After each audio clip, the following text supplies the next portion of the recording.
लीजिए सुनिए, देवकीनंदन खत्री के लिखे उपन्यास चंद्रकांता संतति के दूसरे भाग का 9वां बयान मेरी यानी समीर गोस्वामी की आवाज में। कुंवर इंद्रजीत सिंह अब जबरदस्ती करने पर उतारू हुए और इस ताक में लगे कि माधवी सुरंग का ताला खोले और दीवान से मिलने के लिए महल में जाए तो मैं अपना रंग दिखाऊं। तिलोत्तमा के होशियार कर देने से माधवी भी चेत गई थी और दीवान साहब के पास आना जाना उसने बिल्कुल बंद कर दिया था।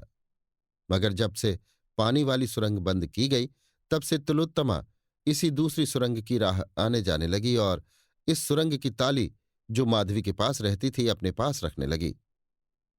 पानी वाली सुरंग के बंद होते ही इंद्रजीत सिंह जान गए कि अब इन औरतों की आमदरफ्त इसी सुरंग से होगी। मगर माधवी ही की ताक में लगे रहने से कई दिनों तक उनका मतलब सिद्ध न हुआ। अब कुंवर इंद्रजीत सिंह उस दालान में ज्यादा टहलने लगे जिसमें सुरंग के दरवाजे वाली कोठरी थी। एक दिन आधी रात के समय माधवी का पलंग खाली देख इंद्रजीत सिंह ने जाना कि वो बेशक दीवान से मिलने गई है। वो भी पलंग से उठ खड़े हुए और खूंटी से लटकती हुई एक तलवार उतारने के बाद जलते क्षमादान को बुझा उसी दालान में पहुंचे जहां उस समय बिल्कुल अंधेरा था, और उसी सुरंग वाले दरवाजे के बगल में छिपकर बैठ रहे। जब पहर भर रात बाकी रही, उस सुरंग का दरवाजा भीतर से खुला और एक औरत ने इस तरफ निकलकर फिर ताला बंद करना चाहा। मगर इंद्रजीत सिंह ने फुर्ती से उसकी कलाई पकड़ ताली छीन ली और कोठरी के अंदर जा भीतर से ताला बंद कर लिया। वो औरत माधवी थी जिसके हाथ से इंद्रजीत सिंह ने ताली छीनी थी। वो अंधेरे में इंद्रजीत सिंह को पहचान न सकी। हाँ, उसके चिल्लाने से कुमार जान गए कि वो माधवी है। इंद्रजीत सिंह एक दफे उस सुरंग में जा ही चुके थे। उसके रास्ते और सीढ़ियों को वे बखूबी जानते थे, इसलिए अंधेरे में उनको बहुत तकलीफ न हुई और वे अंदाज से टटोलते हुए तहखाने की सीढ़ियां उतर गए। नीचे पहुंच के जब उन्होंने दूसरा दरवाजा खोला तो उन्हें सुरंग के अंदर कुछ दूर पर रोशनी मालूम हुई, जिसे देख उन्हें ताज्जुब हुआ और बहुत धीरे धीरे बढ़ने लगे। जब उस रोशनी के पास पहुंचे, एक औरत पर नजर पड़ी जो हथकड़ी और बेड़ी के सबब उठने बैठने से बिल्कुल लाचार थी।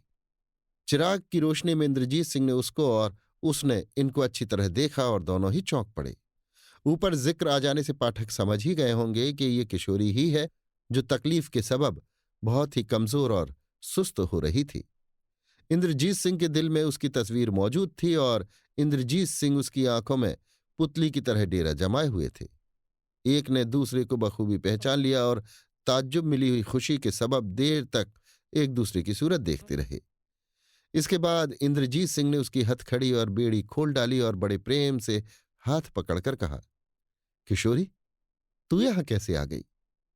किशोरी इंद्रजीत सिंह के पैरों पर गिरकर, अभी तक तो मैं यही सोचती थी कि मेरी बदकिस्मती मुझे यहां ले आई, मगर नहीं, अब मुझे कहना पड़ा कि मेरी खुशकिस्मती ने मुझे यहां पहुंचाया और ललिता ने मेरे साथ बड़ी नेकी की जो मुझे लेकर आई, नहीं तो ना मालूम कब तक तुम्हारी सूरत। इससे ज्यादा बेचारी किशोरी कुछ न कह सकी और जोर जोर से रोने लगी। इंद्रजीत सिंह भी बराबर रो रहे थे। आखिर उन्होंने किशोरी को उठाया और दोनों हाथों से उसकी कलाई पकड़े हुए बोले, हाय, मुझे कब उम्मीद थी कि मैं तुम्हें यहां देखूंगा। मेरी जिंदगी में आज की खुशी याद रखने लायक होगी। अफसोस, दुश्मन ने तुम्हें बड़ा ही कष्ट दिया। किशोरी, बस अब मुझे किसी तरह की आरजू नहीं है। मैं ईश्वर से यही मांगती थी कि एक दिन तुम्हें अपने पास देख लूं। सो मुराद आज पूरी हो गई। अब चाहे माधवी मुझे मार भी डाले तो मैं खुशी से मरने को तैयार हूं। इंद्र, जब तक मेरे दम में दम है किसकी मजाल है तुम्हें दुख दे। अब तो किसी तरह इस सुरंग की ताली मेरे हाथ लग गई, जिससे हम दोनों को निश्चय समझना चाहिए कि इस कैद से छुट्टी मिल गई। अगर जिंदगी है तो माधवी से समझ लूंगा वो जाति कहाँ है। इन दोनों को यकायक इस तरह के मिलाप से कितनी खुशी हुई, ये ही जानते होंगे। दीन दुनिया की सुध भूल गए। ये याद ही नहीं रहा कि हम कहाँ जाने वाले थे, कहाँ हैं, क्या कर रहे हैं और क्या करना चाहिए। मगर ये खुशी बहुत ही थोड़ी देर के लिए थी, क्योंकि इसी समय एक हाथ में मोमबत्ती लिए एक औरत उसी तरफ से आती हुई दिखाई दी जिधर इंद्रजीत सिंह जाने वाले थे, और जिसको देख ये दोनों ही चौंक पड़े। वो औरत इंद्रजीत सिंह के पास पहुंची और बदन का दाग दिखला बहुत जल्द सिद्ध कर दिया कि वो चपला है। चपला। इंद्रजीत? हाँ, तुम यहां कैसे आए? चारों तरफ देखकर। मालूम होता है बेचारी किशोरी को तुमने इसी जगह पाया। इंद्रजीत। हाँ, इसी जगह कैद थी, मगर मैं नहीं जानता था। मैं तो माधवी के हाथ से जबरदस्ती ताली छीन इस सुरंग में चला आया और उसे चिल्लाता ही छोड़ आया। चपला। माधवी तो अभी इसी सुरंग की राह से वहां गई थी। इंद्र। हाँ, और मैं दरवाजे के पास छिपा खड़ा था। जैसे ही वो ताला खोल अंदर पहुंची वैसे ही मैंने पकड़ लिया और ताली छीन इधर आ भीतर से ताला बंद कर दिया। चपला। तुमने बहुत बुरा किया, इतनी जल्दी कर जाना मुनासिब न था। अब तुम 2 रोज भी माधवी के पास नहीं गुजार सकते, क्योंकि वो बड़ी ही बदकार और चंडालिन की तरह बेदर्द है। अब वो तुम्हें पावे तो किसी न किसी तरह धोखा दे बिना जान लिए कभी न छोड़ेगी। इंद्र। आखिर मैं ऐसा न करता तो क्या करता? उधर जिस राह से तुम आई थी, अर्थात पानी वाली सुरंग का मुहाना, मेरे देखते देखते बिल्कुल बंद कर दिया गया, जिससे मुझे मालूम हो गया कि तुम्हारे आने जाने की खबर उस शैतान की बच्ची को लग गई और तुम्हारे मिलने या किसी तरह की मदद पहुंचने की उम्मीद बिल्कुल जाती रही। पर नामर्दों की तरह मैं अपने को कब तक बनाए रहता, और अब मुझे माधवी के पास लौट जाने की जरूरत ही क्या है? चपला। बेशक हम लोगों की खबर माधवी को लग गई, मगर तुम बिल्कुल नहीं जानते कि तिलोत्तमा ने कितना फसाद मचा रखा है और इस महल की तरफ कितनी मजबूती कर रखी है। तुम किसी तरह इधर से नहीं निकल सकते। अफसोस, हम लोग भारी खतरे में पड़ गए। इंद्र। रात का तो समय है, लड़भिड़ कर निकल जाएंगे। चपला। तुम दिलावर हो, तुम्हारा ऐसा ख्याल करना बहुत मुनासिब है, मगर किशोरी की तरफ इशारा करके इस बेचारी की क्या दशा होगी? इसके सिवाय अब सवेरा हुआ ही चाहता है। इंद्र। फिर क्या किया जाए? चपला कुछ सोचकर। क्या तुम जानते हो इस समय तिलोत्तमा कहाँ है? इंद्र। जहां तक मैं ख्याल करता हूं इस खोह के बाहर है। चपला। ये और मुश्किल है, वो बड़ी चालाक है, इस समय भी जरूर किसी धुन में लगी होगी। वो हम लोगों का ध्यान दम भर के लिए भी नहीं भुलाती। इंद्र। इस समय हमारी मदद के लिए इस महल में और भी कोई मौजूद है या अकेली तुम ही हो? चपला। देवी सिंह, भैरव सिंह और पंडित बद्रीनाथ तो महल के बाहर इधर उधर लुके छिपे मौजूद हैं, मगर सूरत बदले हुए कमला इस सुरंग के मुहाने पर अर्थात बाहर वाले कमरे में खड़ी है। मैं उसे अपनी हिफाजत के लिए वहां छोड़ आई हूं। किशोरी चौंक कर। कमला कौन? चपला। तुम्हारी सखी। किशोरी। वो यहां कैसे आई? चपला। इसका हाल तो बहुत लंबा चौड़ा है, इस समय कहने का मौका नहीं। मुख्तसर ये है कि तुमको धोखा देने वाली ललिता को उसने पकड़ लिया और खुद तुमको छुड़ाने के लिए आई है। यहां हम लोगों से भी मुलाकात हो गई। इंद्रजीत सिंह की तरफ देखकर। बस अब यहां ठहर कर अपने को इस सुरंग के अंदर ही फंसाकर मार डालना मुनासिब नहीं। इंद्र। बेशक यहां ठहरना ठीक ना होगा।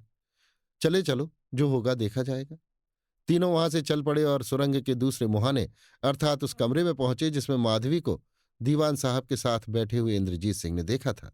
वहां इस समय सूरत बदली हुई कमला मौजूद थी और रोशनी बखूबी हो रही थी। इन तीनों को देखते ही कमला चौंक पड़ी और किशोरी को गले लगा लिया, मगर तुरंत ही अलग होकर चपला से बोली। सुबह की सफेदी निकल आई, ये बहुत बुरा हुआ। चपला। जो हो अब कर ही कह सकते हैं। कमला। खैर, जो होगा देखा जाएगा, जल्दी नीचे उतरो।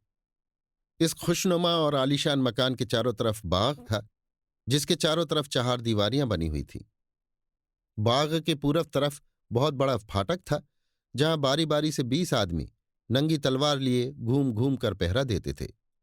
चपला और कमला कमंद के सहारे बाग की पिछली दीवार लांघ कर यहां पहुंची थीं और इस समय भी ये चारों उसी तरह निकल जाना चाहते थे।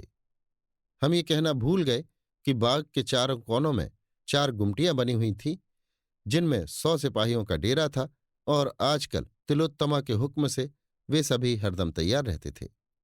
तिलोत्तमा ने उन लोगों को ये भी कह रखा था कि जिस समय मैं अपने बनाए हुए बम के गोले को जमीन पर पटकूं और उसकी भारी आवाज तुम लोग सुनो, फौरन हाथ में नंगी तलवारें लिए बाग के चारों तरफ फैल जाओ। जिस आदमी को आते जाते देखो तुरंत गिरफ्तार कर लो।